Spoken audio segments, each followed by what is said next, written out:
Hi folks, it's John from lastchanceautorestore.com. I'd like to share with you an update. This is the 1950 Ford flathead V8 engine. This is for the total ground-up restoration that we're performing on the 50 Ford pickup truck. Here in Canada it's referred to the F47, and in the US it's the F1. They're basically identical trucks, but there are a few differences. So this engine just came back from the machine shop.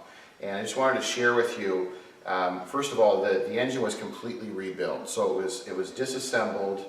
We have new pistons. Everything was machined with the block. We have new bearings. The crank has been redone. The heads have all been totally redone. So basically, everything inside this engine is virtually brand new. So this portion here, this head that we're looking at, is the condition or how we request the engines to come back from the machine shop. So they like to assemble everything and make sure that we have proper oil pressure before they will have us pick the engines up. So what we prefer to do is we like to do all of the painting ourselves. So this is how it comes back from the machine shop. So they degrease and clean it in their pressure machine, and then this is a light commercial grade dusting of primer to seal the metal until it's shipped to us. And then what we've done, just for this video, we kind of stopped. This being a Canadian truck in 1950, all of the engines were painted this color, this beige, and this is the correct. It's very difficult to get the exact paint recipe. It's very similar to the Cummins beige. The recipe is slightly different. No one seemed to have the exact recipe to create it, so we're not trying to say that I'm an expert and this is the exact shade of beige, but this is as close to you can ever get with this paint code. So basically what we've done is we just wanted to share with you, this is the way it came back. Because the head bolts have to be torqued and there are so many on the flathead, we typically like to paint all of the engine components separately and then do the reassembly. In this case, because there are so many bolts that need to be torqued, there's always going to be some little indentations and flaws after it's torqued, and then we didn't want to go through and repaint it again. So that's why the heads were bolted on, everything is prepped, and then it gets the paint applied. And then I'll share with you the intake we have over on this other table. So as we come along to the front of the engine, once again you can see where it was the bare metal here, and then we have the primer basically on this section, and then we started just to share with you the difference.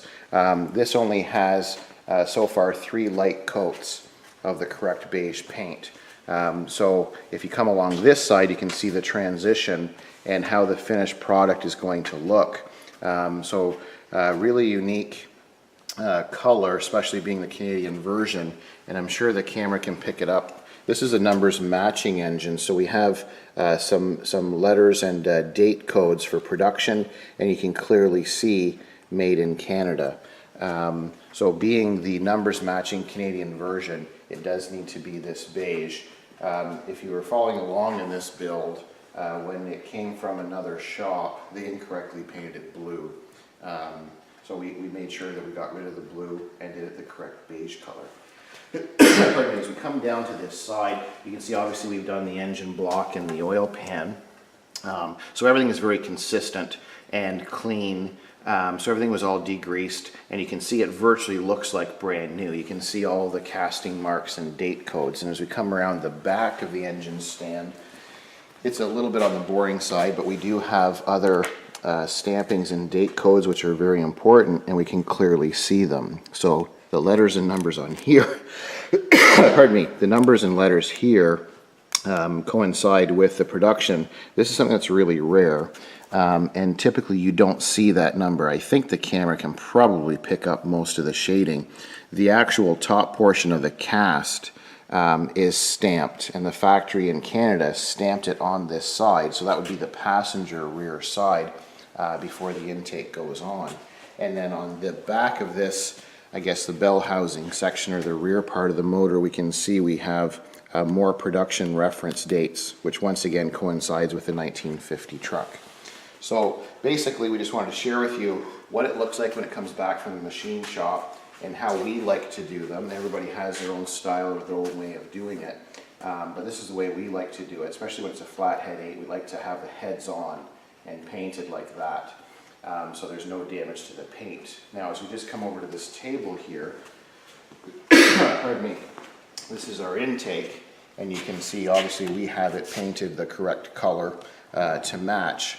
In 1950, there's different applications for this flathead 8 engine. Previously or earlier production dates, especially in Canada, they would take the flathead 8 engine and the intake typically was painted a silver or a silver gray color. There's a few years where they changed and then they painted the whole engine the same color.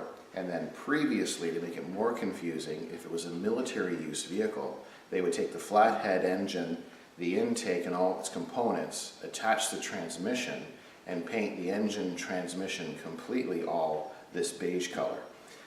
So there's different opinions out there on how exactly the factory did it. We talked to some retired Ford employees and they had some different opinions also. So the best of our knowledge in terms of research, in 1950, this looks aesthetically correct.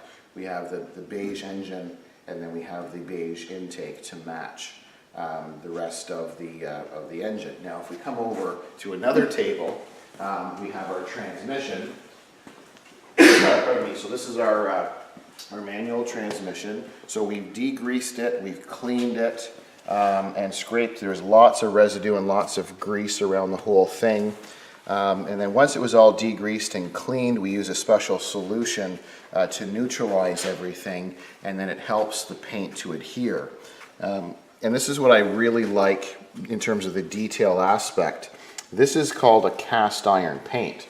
So looking at it, you would think that it's an original metal casting, and that's the original factory cast color. And that's what I like most about that paint. So this has about 6 coats of a commercial grade cast iron paint. It'll be fully cured, pardon me, it'll be fully cured probably tomorrow. So then we'll share with you in upcoming videos, once we have more of the components for the flathead engine painted, it'll be a really nice contrast and it will look correct because we'll have the cast painted transmission bolted to the beige flathead 8. And then while we're on the topic of transmission, you see our flywheel here. We just kind of get things laid out as components. And our flywheel, we sent it out and we had it machined because it had quite a bit of surface rust and we wanted to make sure it was planed perfectly straight. So our bearing is in excellent condition and the proper specs. We measured both the inner and outer pieces, so it doesn't need to be replaced. And then we've had this completely machined to correct specifications, so it'll make it a happy transmission. So basically just kind of bouncing around, but that's the update so far. And then as we continue with the engine painting and all the components are together, before we have the engine transmission ready to install in the engine, we'll share with you another update. So I thank you for watching. This is the 1950 Ford pickup truck, and I'm John from lastchanceautorestore.com.